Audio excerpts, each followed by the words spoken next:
Hello class 10th, I welcome you all in this history class. Today I'm going to continue the same chapter, chapter number 1 from your Indian history, and the name of the chapter is the First War of Independence, Revolt of 1857. In previous class, I told you about the First War of Independence as well as its importance in the Indian history. So not only that, I also discussed various political causes for the revolt of 1857. Yes? Okay. So in today's class, I'm going to tell you about the various religious and social causes for the revolt of 1857. So many causes were there for the revolt of 1857. Social and economic causes were there. Some of the main causes I've written on this board. So just I'm reading out here. Fears regarding mass conversion to Christianity. Second reason, laws that interfered with the religion and the customs of the Indian people. Third, introduction of railways and telegraphs. Fourth, I have written here, indignities hurled at Indians. That means discrimination, right?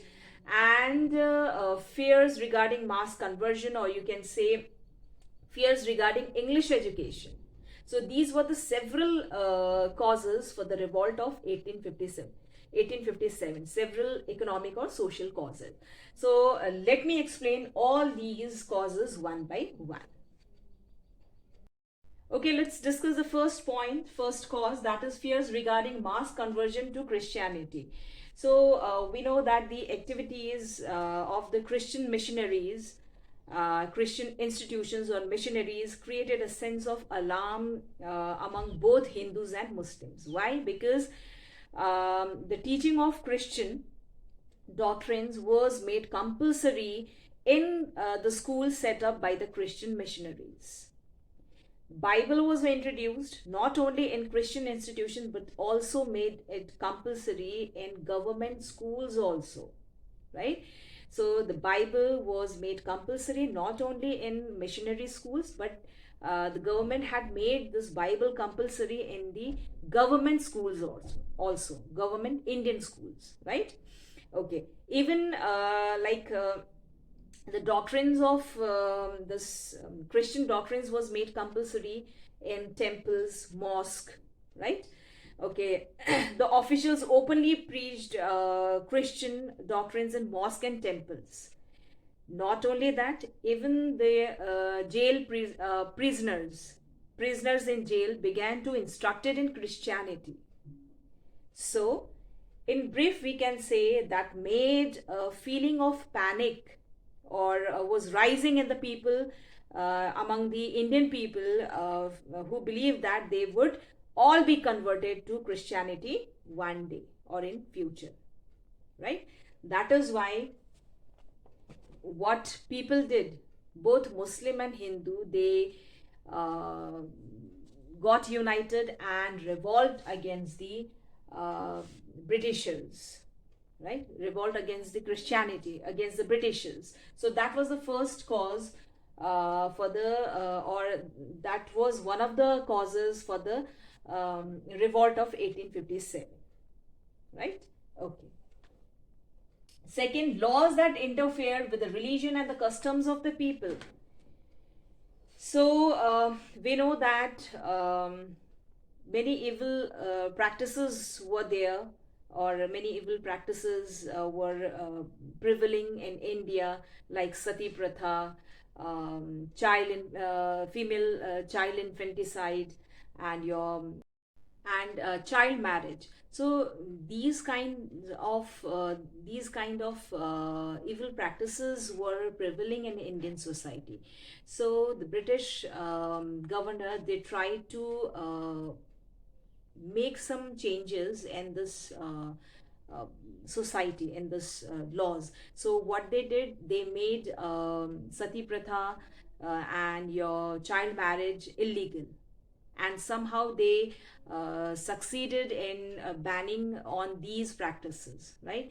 But the Indians, they thought that that's the Britishers, they wanted to interfere in their religious and social matters. That is why they they were not happy with the Britishers, with the laws they had made, right, in society. So what they did, they revolt against the Britishers. Because why? Because they thought Indian thought that the Britishers, they were trying to interfering in their religious and social matters, right? So I'm going to read out this topic once again. Laws that interfere with the religion and the customs of the people, Indian people. Religion's Disabilities Act of 1850 changed the Hindu law of property. So this act of 1850 has changed Hindu law of property. Now, what was according to this act? It enabled the convert from Hinduism to inherit the property of his or her father. The Hindus regarded it as an incentive to giving up one's religious faith. So, according to the Act of 1850, the Britishers, according to this Act of 1850, what was said, that whosoever Hindus wanted to inherit their father's property, they should have inherit or embrace Christianity, right? If they embraced Christianity, then, or leaving their religious faith or religion, then they would be given their father's property, right? So that was the act which interfered the religion and the customs of the Indian people. Taxes were imposed. Now, next is taxes were imposed on the properties of temples and mosques, which earlier had not had been free from all the taxes. Earlier, the taxes was not imposed on the temples and mosques, but later taxes were imposed on temples and mosques. In the 19th century, the British took measures to control some of the social evils, like Widow Remarriage Act, passed in 1856. So widow can marry again. So that act was passed in 1856, was a progressive measures. Earlier, sati and female infanticide had been prohibited. Now, in fact, reformers like Raja Ram Mohan Roy and your Keshav Chandra Sen and themselves attacked sati system and female infanticide. Yet people did not react favorably to these measures favoring social reform. They raised the cry that their religion was in danger, because they thought that the Britishers, they were trying to interfering their religious and social matters. That is why what they did, they raised the cry that their religion was in danger, right? Okay, let's discuss the next one, introduction of railways and telegraphs. Introduction of railways and telegraphs. We know that railways were introduced by the Britishers in India, and for the first time it was introduced by the Britishers only in India in 1853, right? So though it was a progressive development or progressive measure, but Indians thought that introduction of railways was the Britishers were trying to interfering in their caste rules, caste order. Why or how? That the railways have what? Compartment, right? So that compartments, the people have to sit together, right? So we know that the social order or the class rule of our society, Indian society, people were very rigid to their religion, to their caste, right? So in this after introduction of railways, all the caste people have to sit together. So that was against their religion, against the Indian religion, right? So Indians thought that introduction of railways means they were trying, Britishers were trying to interfering in their caste rule, social order, right? That is why they rejected this introduction of railways, and what they did, they revolt against the Britishers.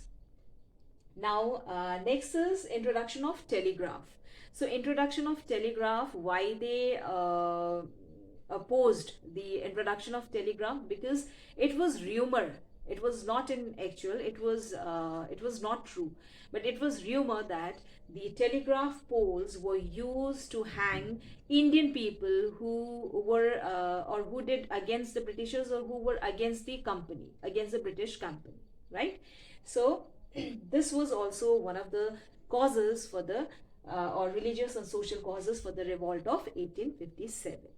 Now let's move to the next cause, that is indignities hurled at Indians, or um, racial discrimination. Racial discrimination.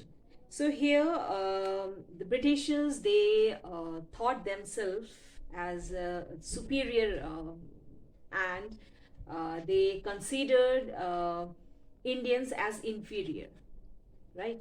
So how this I'm telling you, that the Englishmen in India could insult, could humiliate, and even kill the Indians at will, right? So Indians have or Indian people had no value that time, right? So the Englishmen could insult Indians, could humiliate Indians, and could even could kill that Indians at their will, at will. So an English magistrate at Agra had issued the following notification. So here the notification I'm reading here: every native, whatever his pretended rank may be, whatever his rank may be, right? Every native means every Indian, whatever his rank may be, ought to be compelled, compulsory. It was compulsory to salam, or to salute all Britishers, all English gentlemen in the streets, right? Okay. Besides, if an Indian was on horseback, he had to dismount. He had to dismount and stand in respectful manner until the European had passed him. Such indignities alienated the British from the Indian masses. So this was really a humiliating statement that the Britishers, like it's a really a humiliating statement that the Indians were suffering from, and really the Indians had to act like that only, right? Otherwise, the Indians were killed, or the Indians were hanged, Indians were insulted, humiliated, right? If they opposed, or if they did not act according to the Britishers. So that made, or that racial discrimination and indignities really hurt the sentiments of Indians, right? Okay. So next we have fears regarding English education. Christian missionaries had established a number of schools in India. Gradually, a number of government schools also began to grow. In 1829, Bengal government established an English class in Kolkata, Madrasa school, which was a Muslim institution. Madrasa was a Muslim school institution. Later, English classes were introduced in Banaras Sanskrit College also. This seemed to have been done on the face of it by best of intentions, but shifting of emphasis from Oriental learning to Western education was not well received by the people, because madrasa was mainly oriented for uh, Muslims, and Sanskrit Vedanta or Sanskrit college. So that was basically for Hindus, right? So shifting of emphasizes from Oriental learning, basic learning, their mother tongue, to Western education, especially was not welcomed, was not received by the people, was not welcomed by the people, especially the Pandits and the Maulvis. They saw it an attempt to discourage Islamic and Hindu studies. That is why there was also the fear that the object was not so much the promotion of literature and sciences as inducing the people to become Christians, right? So the especially the Maulvis and the Pandits, they thought that the Christian missionaries or the Christian institutions, the Britishers, they were trying to interfering in their social order, social order, and they had a great fear regarding English educations because they were trying to shifting the that Oriental learning from Oriental learning to the Western education. Western education means Christianity. And Indians believe that the Britishers, they were trying to make Indians um, to reject their language, to reject their basic learning, reject their Oriental learning, basic learning, language, custom, and their religion. And they clearly knew that Indians clearly knew that the Britishers were trying to convert them to Christianity, right? Okay. So that was the clear intention of the Britishers, that they wanted to make Indians convert into Christianity, right? Okay. So let's move to the next cause, that is economic cause. Okay, children, let's move to the economic causes. So first cause under this economic causes, we are going to discuss about the ruin of trade and handicraft. So in this, I'm going to explain how the Indians trade, how the Indians trade and handicraft collapsed, right? So during 18th century, or mid of 18th century, or during 18th century, the Indians textiles were very popular in England. Basically, Indian textiles means silk clothes and cotton clothes. They were very, very popular in England. And the Indian weavers, Indian workers, they were getting profit exporting those Indian textiles to England market, right? But seeing that popularity, what Britishers had done, Britishers imposed heavy taxes on exporting those textiles to England market. So heavy taxes means obviously like the Indian weavers, Indian traders, they failed to pay that heavy taxes, right? So finally the Indian trades and Indian handicrafts shattered, right? And not only that, on the other hand, what Britishers had announced, that Britishers had announced that British goods to be imported to India at the nominal duty. So nominal duty means very less, at very less price, or very nominal tax, right? Okay. So the by the middle of the 19th century, export of cotton and silk goods from India practically ceased. Practically ceased means practically stopped. The arts of spinning and weaving, which for ages had given employment to thousands of artisans, became extinct. That means became ruined, finished. Manufacturing towns of Dhaka, Murshidabad, and Surat now looked helpless and desolate. So thousands of workers, thousands of weavers, artisans, they were jobless. Their lives were deserted, right? So this was one of the causes, economic causes for the revolt of 1857. Clear? Okay. Okay, children, I'll take your leave now. Soon we'll meet in the next video. Till then, thank you.